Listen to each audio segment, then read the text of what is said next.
Bonjour, aujourd'hui je vous réalise une tarte rustique d'automne. Donc c'est une tarte que j'ai déjà réalisée, version tarte rustique végétarienne plutôt pour l'été. Et là on va la faire donc toujours sur notre toile de cuisson, le best-of Guy de Marle. Ça c'est vraiment l'indispensable dans la cuisine, c'est la toile de cuisson.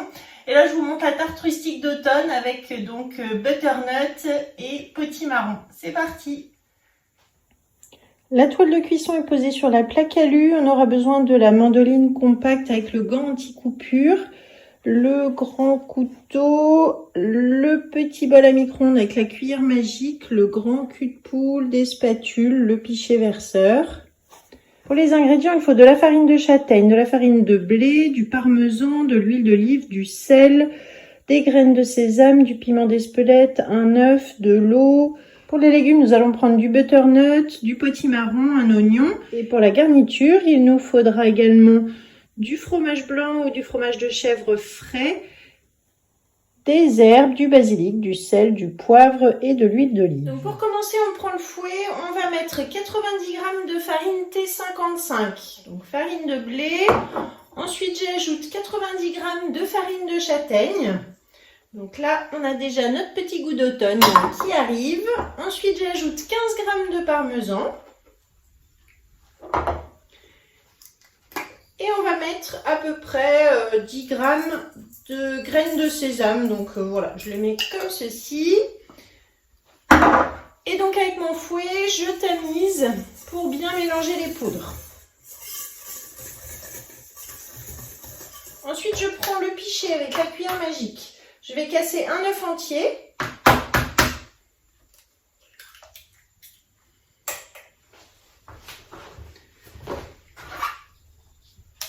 Je mélange avec la cuillère.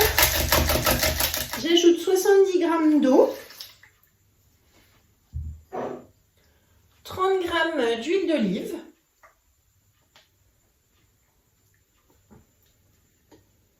Avec la petite spatule grise, voilà. Ensuite, je mets du sel.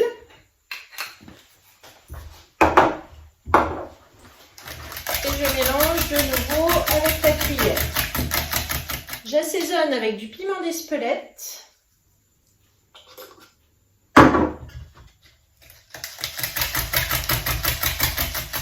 Et ensuite, je reprends mon cul de poule. Donc, je vais verser maintenant au milieu ma préparation. Et je mélange en versant. Donc là. Ensuite, je termine donc avec la spatule double embout pour bien récupérer toute la farine au bout. Voilà. Alors là, on obtient une pâte, vous voyez, qui est assez souple, hein, très collante. Je vais la mettre maintenant 30 minutes au réfrigérateur et pendant ce temps, on va préparer les légumes. Pour les légumes, donc je vais commencer par couper un oignon en fines lamelles grâce à ma mandoline compacte qui coupe à 2 mm d'épaisseur. Et donc voilà, je vais obtenir comme ça des tranches d'oignon très fines. Donc je mets le gant anti-coupure pour faire ça sans aucun risque. Comme j'arrive au bout, le petit support. Voilà, donc là vous avez vu, grâce à cette mandoline, c'est très fin. Donc on va faire revenir ça. Je vais d'abord couper le butternut et le potimarron.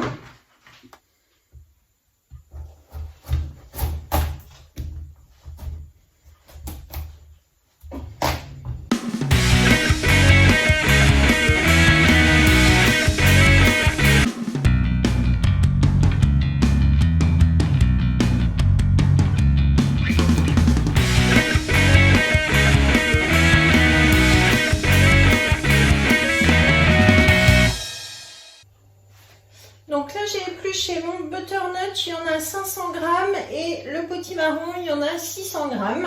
Maintenant, on va découper en très fines lamelles.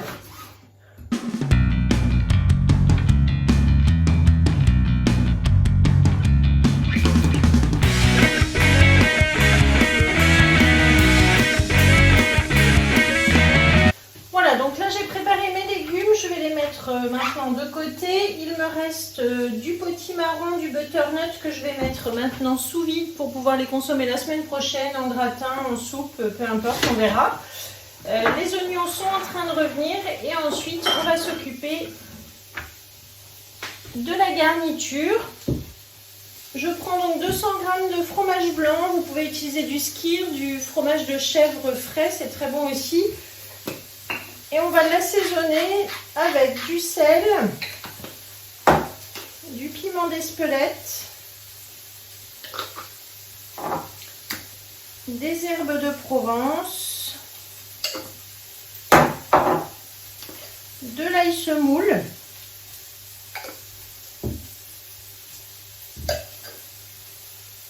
dans la poêle j'ai donc fait fondre les oignons, vous voyez, sans les colorer, je les réserve. À la place, je vais mettre maintenant le potimarron pour qu'il revienne quelques minutes.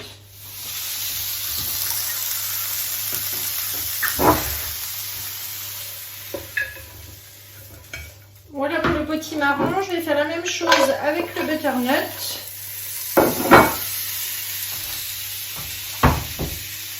J'ai donc sorti la pâte du réfrigérateur, je la pose directement sur ma toile de cuisson. Je vais mettre un petit peu de farine, un peu de farine aussi sur mon rouleau. Donc là j'ai laissé les 3 anneaux sur le rouleau en inox pour faire une pâte pas trop fine. Je retire la plaque pour l'instant, je laisse bien sur mon plan de travail. Du coup là je vais pouvoir l'étaler directement sur ma toile de cuisson.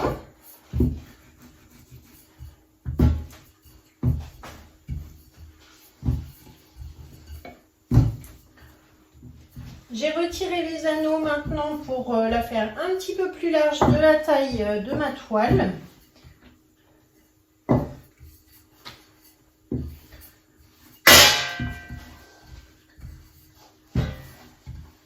Je remets donc sur ma plaque et là maintenant je vais pouvoir donc garnir.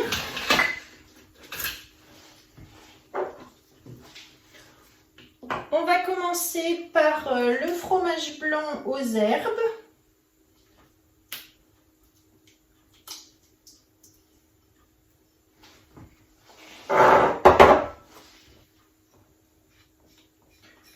Et avec la petite spatule coudée, je l'étale. Alors on laisse toujours 2-3 cm sur les bords de la tarte qui vont être ensuite rabattus et recouvrir les légumes. Donc les tartes rustiques, elles n'ont pas une forme particulière. Moi vous voyez, je lui donne à peu près la taille de la toile de cuisson. Et voilà. Ensuite, on va disposer les petits oignons donc, qui ont, vous voyez, bien fondu, refroidi.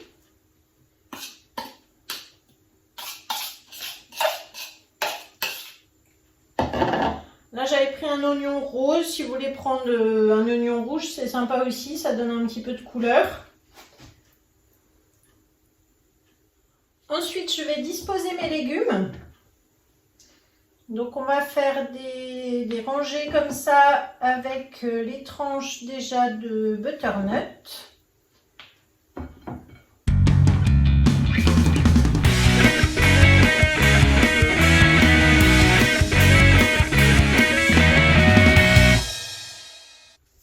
Donc ensuite je garnis le milieu de ma tarte avec des petits morceaux de potimarron et puis je vais en mettre un petit peu aussi tout autour.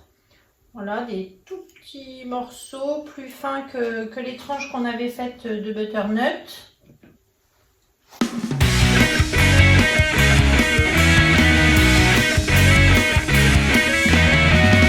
Lorsqu'elle est bien garnie, je répartis une dizaine de noix en concassées, hein, vous voyez, donc là les noix que je viens de d'éplucher.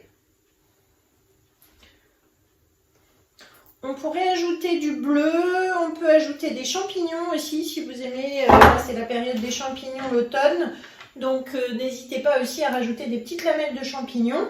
Ensuite, grâce à mon petit verseur, hop, je mets de l'huile d'olive sur toute la surface.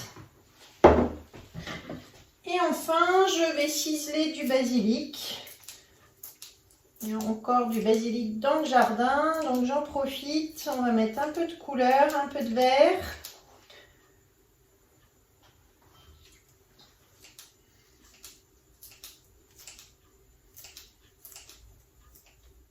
Et maintenant, je vais rabattre la pâte sur la préparation.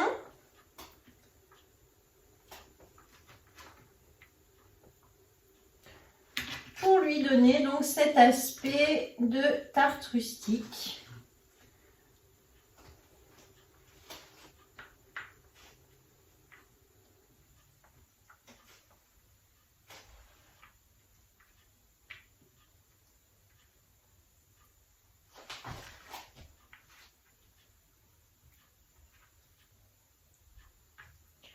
Et pour ça, je vais mettre de la petite spatule coudée, vous voyez, qui est bien pratique. Voilà, donc ça y est, c'est terminé. Tout au bord, je vais mettre un petit peu de graines de sésame sur le bord de la pâte, comme ceci. Et maintenant, on va enfourner 25 minutes à 180 degrés et on se retrouve tout à l'heure pour le démoulage et les photos. Ça a l'air super bon. À tout à l'heure.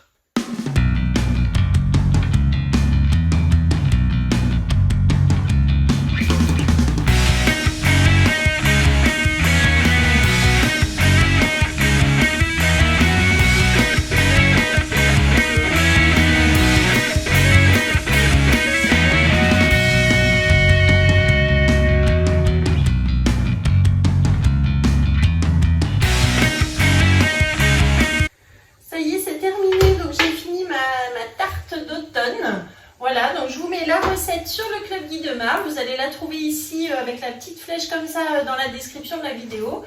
Et comme ça, vous pourrez la refaire, m'envoyer vos photos, mettre vos commentaires. Et puis je vous dis à une prochaine fois. N'oubliez pas de liker, de vous abonner et de partager la chaîne YouTube chez Steph. À bientôt!